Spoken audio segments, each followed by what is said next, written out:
Hey guys, welcome to अध्ययन defence academy. आज के इस लेक्चर में हम डिस्कस करने वाले हैं बेसिक कंसेप्ट्स इन केमिस्ट्री, जो आपके NDA previous year questions 18 years के चैप्टर्स हैं। ठीक है। इस चैप्टर में जितने भी क्वेश्चन है सारे क्वेश्चन की डिटेल एक्सप्लेनेशन किया जाएगा। यानी 18 इयर्स में जितने एनडीए में क्वेश्चंस पूछे गए वो सारे क्वेश्चंस का एक एक का एक्सप्लेनेशन किया जाएगा।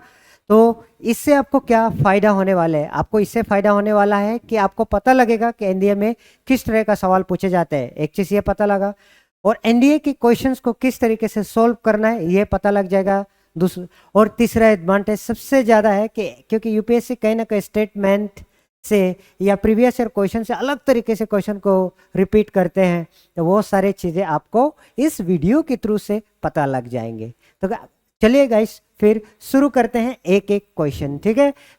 ये है हमारा कॉन्फिडेंस बूस्टर सीरीज, जिसमें हम आपके एनडीए 2022-24 के लिए आपके जो कॉन्सेप्ट है, आपके क्वेश्चन सॉल्विंग स्ट्रेटेजीज है, इन सबको हम बूस्ट करने वाले हैं थ्रू दिस वीडियो सीरीज। तो चलिए फिर क्वेश्चन नंबर 11 से शुरू करते हैं। ऑलरेडी हमारा 10 क्वेश्चन हो चुके हैं, यानी एक लेक्चर हो चुका है। पहला लेक्चर जिन्होंने नहीं देखा तो आप जा सकते हैं, ये प्ले लिस्ट है ढूंढकर आप पहला लेक्चर 1 से आप शुरू कर सकते हैं। ठीक है जी। तो question number 11, so let's start with the question number 11 guys. Okay. तो कह रहा है कि एट एनटीपी यानी normal condition of temperature and pressure, the least volume will be occupied by 15 gram of which of the following। तो आपको मालूम है, ये पता होना चाहिए ये बात, एट एनटीपी चाहे नॉर्मल टेम्परेचर एंड प्रेशर हो या STP standard temperature and pressure हो, बेटा 1 मोल ऑफ गैस, एक मोल गैस कितना वॉल्यूम ऑक्युपाई करता है? 22.4 लीटर और 22,400 ml और 22,400 ml। आई होप ये बात क्लियर है बेटा। हम क्या कह रहे हैं कि at NTP the least volume will be occupied by 15 gram of which one of the following gas. इनमें से कौन सी गैस, यानी ये सबका हमने क्या लिया है? 15 ग्राम इसका लिया, इसका 15 ग्राम लिया, इसका 15 ग्राम लिया और इसका 15 ग्राम लिया। तो कह रहे हैं कि इनमें से सबका अगर 15 ग्राम लिया जाए, सबसे कम वॉल्यूम कौन ऑक्युपाई करने वाला है? इसका मतलब हमें पता है अगर 1 मोल इतना वॉल्यूम ऑक्युपाई करता है, तो जिसका मोल सबसे कम होंगे वही सबसे कम वॉल्यूम ऑक्युपाई करेगा। ऑलराइट। तो चलिए मोल निकालने का फॉर्मूला, क्योंकि ये सॉलिड की फॉर्मेट में बताया 15 ग्राम, तो हम मोल आराम से निकाल सकते हैं। मोल कैसे निकालेंगे बेटा? इट इज गिवन मास, क्योंकि हमें गिवन मास दिया गया, अपन क्या करेंगे? Molecular mass. और भी मोल निकालने का तरीका है बेटा। अगर गैस से है, गैस से अगर आपको मोल निकालना है तो आप क्या करते हो? Volume of gas. ठीक है बेटा। कैसे करते हो? वॉल्यूम ऑफ गैस अगर इन लीटर दिया गया तो किससे डिवाइड करेंगे? 22.4 लीटर पर मोल से। लेकिन अगर ml में दिया गया, वॉल्यूम इन ml में दिया गया, तो आपको किससे डिवाइड करना है बेटा? 22,400 ml से, 22,400 ml से। बेटा ये बात क्लियर है। So mole is equal to given mass upon molecular mass. Mole is equal to क्या हुआ बेटा? Given mass upon molecular mass. ठीक है। सो इस हिसाब से अगर हम देखें गिवन मास सब के लिए, इसके लिए कितना होने वाला है बेटा? 15 gram. Now upon molecular mass of ammonia का कितना है बेटा? 17, दैट इज 17 ग्राम। जैसे कैसे हो रहा है, किसी को अगर नहीं आता है देख लेना बेटा कैसे। Nitrogen, what is the atomic mass of nitrogen? It is 14 plus 3 hydrogen बेटा, 3 हाइड्रोजन इनटू एक हाइड्रोजन का कितना मास है? 1। सो इस हिसाब से बेटा कितना होगा? 17 ग्राम होगा। 17 ग्राम पर mole is the molecular mass. तो उस हिसाब से अगर देखा जाए 15/17 ग्राम होगा बेटा। देन यहाँ पर कितना होंगे? 15 बाई कितने होंगे? 32। एंड यहाँ पर कितने होंगे? 15 अपन नाइट्रोजन का 14 डिवाइडेड बाई कितना? 14 इंटू 2 कितना होगा बेटा? 28। एंड नियॉन का 15/20। तो उस हिसाब से लिस्ट वॉल्यूम कौन ऑक्युपाई करेगा, जिसका डिनोमिनेटर सबसे बड़ा है। तो इसका मतलब यहाँ पर 15 15 15 सबके लिए सेम है। यहाँ मास मॉलिक्यूलर मास 17 32 28 एंड 20। इसका मतलब सबसे छोटा वैल्यू किसका मिलने वाला है, the least volume will be occupied by 15 gram of oxygen gas. ठीक है, सो लीस्ट वॉल्यूम कौन ऑक्युपाई करेगा बेटा, 15 gram oxygen gas, because it will have the lowest number of mole. ठीक है, तो यहाँ रिलेशन से आपको पता लग रहा है कि नॉर्मल टेम्परेचर और प्रेशर में एक मोल गैस 22.4 लीटर ऑक्युपाई करता है या 22,400 ml ऑक्युपाई करता है। ठीक है, 22.4 लीटर और 22,400 ml। तो इस हिसाब से जिसका सबसे कम मोल होंगे, है ना, वही सबसे कम वॉल्यूम ऑक्युपाई करेगा। Therefore the correct answer is found to be the option number B, that is 15 gram of dioxygen. Okay बेटा, so next, at 30 degrees Celsius which three metals are all in liquid state? तो ये सवाल आपको पता होना चाहिए। Usually आपको already मालूम है कि at room temperature mercury and bromine they are liquid. Okay, they are liquid at room temperature.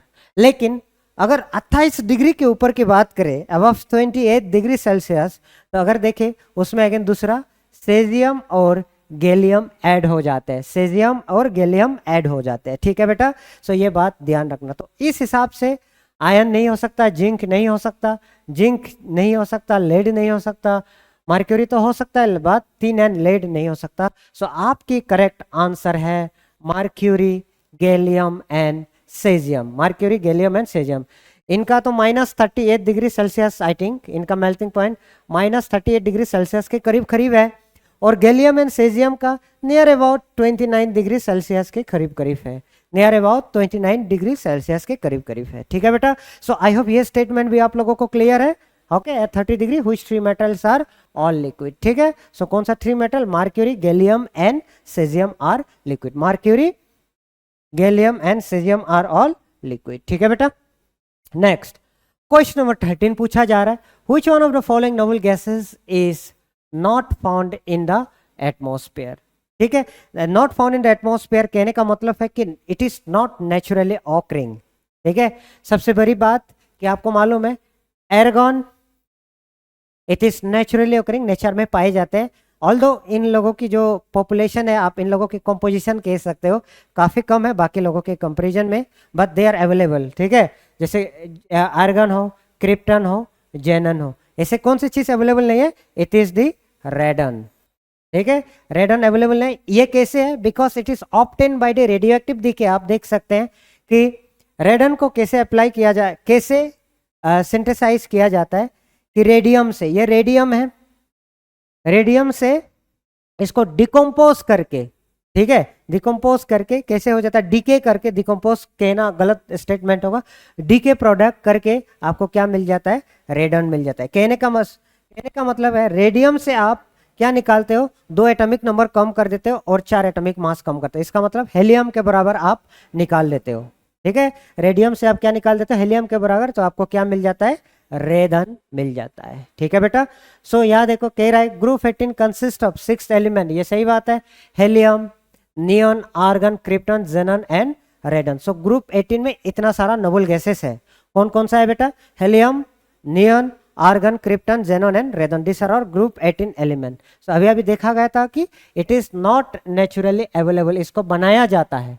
ठीक है, कैसे बनाया जाता है, बाय रेडियो एक्टिव डीके बनाया जाता है। ठीक है बेटा, and all these are gases, ये तो हमें मालूम है सारे gases, and chemically unreactive, they are chemically unreactive, so they are form very few compounds, because of this they are termed as noble gases। इसलिए इन लोगों को, क्योंकि बहुत सारे कम कंपाउंड्स ये लोग तैयार करते हैं रिएक्शन करके, इसीलिए इनको हम क्या कहते हैं, नोबल गैसेस कहते हैं।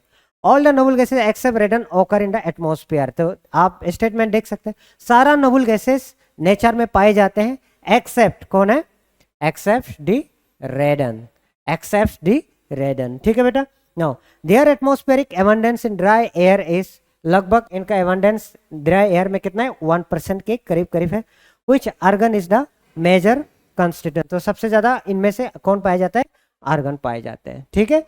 सो अभी से आपको पता चला कि रेडन को कैसे बनाया जाता है, from radium by radio active decay, यानी रेडन से रेडियम से हम क्या करते हैं, एक हेलियम एटम निकाल लेते हैं, तो ये क्या बन जाता है, रेडियम से अगर एक हेलियम एटम निकाल देंगे तो आपको क्या मिल जाएगा बेटा, रेडन मिल जाएगा, ठीक है, रेडन मिल जाएगा। ऑलराइट बेटा, क्लियर है।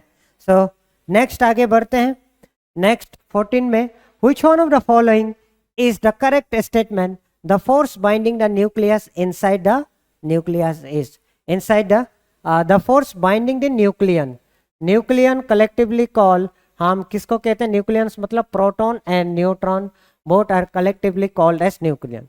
तो ये क्या कह रहा है कि प्रोटॉन और न्यूट्रॉन को कौन सी फोर्स के थ्रू से टाइट है। सो आप लोगों को मालूम है ये क्या होता है बेटा, ये आपका एटम होते हैं, एटम के अंदर में न्यूक्लियस रहता है, न्यूक्लियस में कौन रहता है, प्रोटॉन एंड न्यूट्रॉन, न्यूक्लियस में बेटा कौन रहता है, प्रोटॉन एंड न्यूट्रॉन रहता है, ठीक है। सो प्रोटॉन जो कि आपका पॉजिटिवली चार्ज है और न्यूट्रॉन आपका न्यूट्रल होता है, तो एक पॉजिटिव चार्ज और एक न्यूट्रल एटम एक दूसरे के पास पास है, तो इसका मतलब ये चार्ज इसके वजह से नहीं हो सकता, क्योंकि हमें मालूम है कि पॉजिटिव चार्ज और नेगेटिव चार्ज एक दूसरे को अट्रैक्ट करते हैं।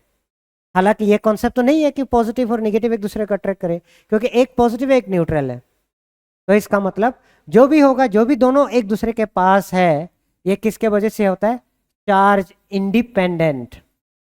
क्या कौन सी फोर्स है बेटा, चार्ज इंडिपेंडेंट, ठीक है। सो ये एक फोर्स हो गया।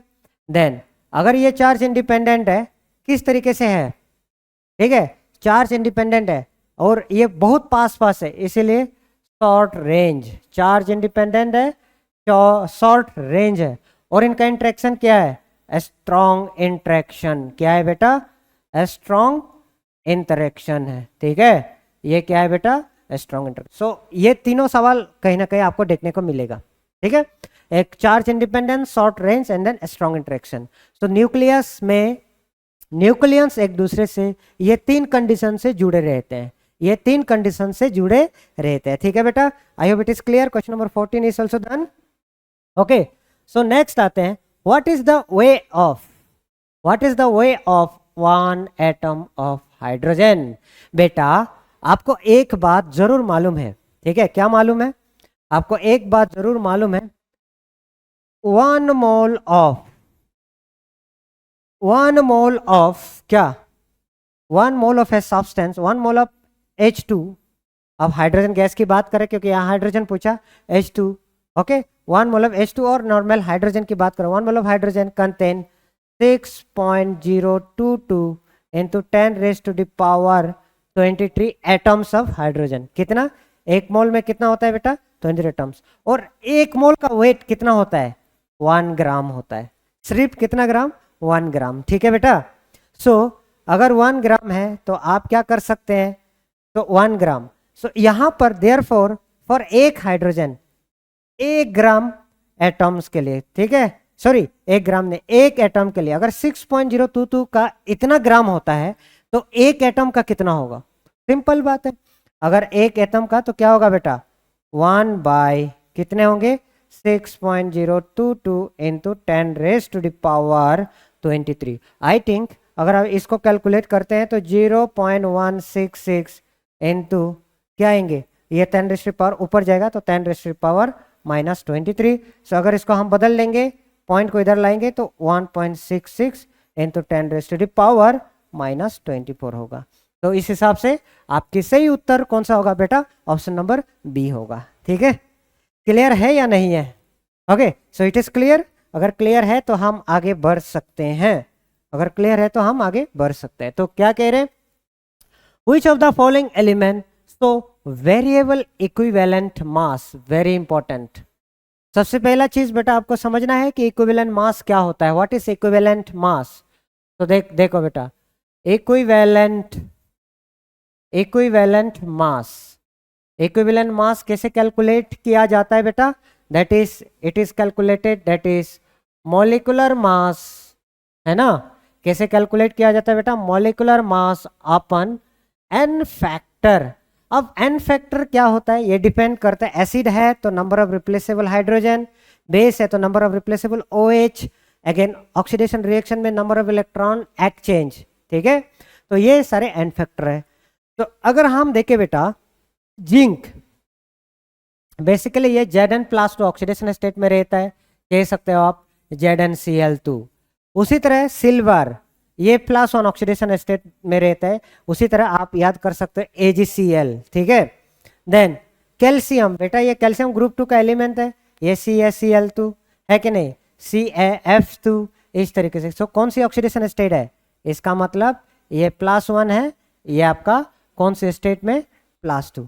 लेकिन आयरन एक ऐसा एलिमेंट है बेटा, ये एक फेरस, Fe+2 माने फेरस और Fe+3 माने फेरिक, ठीक है। Fe ये क्या बन गया बेटा, FeCl2, और ये क्या बनेगा बेटा, FeCl3। सो FeCl2 जब होता है इसको OUS, दैट इज फेरस, ठीक है, और FeCl3 मतलब क्या बेटा, फेरिक, ठीक है, फेरस एंड फेरिक। तो इस तरीके से होता है बेटा, ये ध्यान रखना। सो वेरिएबल ऑक्सीडेशन मास ये लोग नहीं देंगे क्योंकि सेम ऑक्सीडेशन स्टेट, अगर इसका M है तो आपका क्या होगा, M/2, ठीक है। तो इसका क्या होगा, M/1, सेकेंड ऑप्शन का। देन C का क्या होगा, अगेन M/2, बात D का क्या होगा, अगर मोलिकुलर मास M है एक बार M/2 एंड दूसरा कौन सा होगा, M/3। बेटा अब आप लोगों को समझ आया या नहीं। वेरिएबल ऑक्सीडेशन इसलिए होता है क्योंकि it can exist in the form of ferrous and ferric. जो आयन है ये कैसे एग्जिस्ट कर सकते हैं बेटा, in the form of ferrous and in the form of ferric, ठीक है ना बेटा। So I hope it is very clear now, समझ आया ये क्वेश्चन। सो आपकी सही उत्तर है ऑप्शन नंबर डी, जो वेरिएबल इक्विवेलेंट मास दिखाएगा। So variable equivalent mass is option number D. तो क्वेश्चन नंबर 17 बेटा, ऐसे क्वेश्चन हमने पिछले लेक्चर में भी करे थे। सो अभी उस पहले वो लेक्चर को देखना होगा, अगर आपने वो लेक्चर देखा होगा तो ये क्वेश्चन आपका यूं हो जाएगा, छुटकियों में हो जाएगा। कैसे, देखो ये किस तरीके से हो रहा है बेटा, एक एलिमेंट है, an element A has valencies, एक एलिमेंट क्या है बेटा, ए है, एक वैलेंसी इनका क्या है, एक वैलेंसी बेटा एक +3 है एंड दूसरा कौन सा है बेटा, +5, ठीक है। एक वैलेंसी +3 है, एक वैलेंसी क्या है, +5। देन क्या कह रहा है, it combines with another element B, ये किसके साथ कंबाइन कर रहे हैं, एक अनदर एलिमेंट बी के साथ कंबाइन कर रहे हैं। It combines with another element B having valency equal to +2, जिसका वैलेंसी क्या है बेटा, +2। तो क्या ऑक्सीडेशन स्टेट, तो वेरी सिंपल, A2, तो क्या होने वाला है, एक A2 दूसरा भी A2, देन उसके बाद एक बार B3 एक बार B5। बोलो बेटा समझ आया कि नहीं, हाँ सिंपल सवाल है। देखो A2 B3 and A2 B5, simple सवाल है, ठीक है। So I hope it is clear now. मैं आगे बढ़ सकता हूँ, तो आगे बढ़ सकता हूँ, तो यहाँ देखना बेटा, the atomic weight are express, जो एटॉमिक वे है वो एक्सप्रेस किया जाता है in terms of atomic mass unit, बिल्कुल सही बात है, AMU में। Which one of the following is used as a standard, इनमें से बहुत सारे अलग अलग स्टैंडर्ड था, बात मैं ज़्यादा बात नहीं करूँगा, इसमें से अभी जो लेटेस्ट यूज हो रहा है इट इज कौन सा बेटा, इट इज कार्बन-12 आइसोटोप्स, ठीक है। कौन सा आइसोटोप्स यूज हो रहा है, कार्बन। सो कार्बन का भी 3 आइसोटोप्स है, देखो बेटा, कार्बन कार्बन 6 एंड देन बेटा कार्बन 6, तो इसका 12, इसका 13, इसका 14, ठीक है। सो यही आइसोटोप यूज किया जाता है for measuring the atomic mass unit, 1/12 the mass, क्या यूज किया जाता है, इसका 1/12, ठीक है, इसका 1/12 हिस्सा यूज किया जाता है, ठीक है ना बेटा, ये बात क्लियर हुई। देन ये आइसोटोप्स आपको पता होना चाहिए, it is radio active in nature, ठीक है, नॉट रिजेक्ट। ये इसको हम किसके लिए यूज किया जाता है, इट इज यूज्ड फॉर किसके लिए, कार्बन डेटिंग के लिए यूज किया जाता है बेटा, किसके लिए, कार्बन डेटिंग के लिए, ठीक है। जो मैंने स्टेटमेंट दिया था कि ये रेडियो एक्टिव है, I am bit confused, okay. तो ये चीज या तो आप अभी गूगल करके देख लो, अगर गूगल करके देखने के बाद सही है कि आप मुझे कमेंट करके बता देना कि सर सही है कि ये रेडियो एक्टिव है, ठीक है।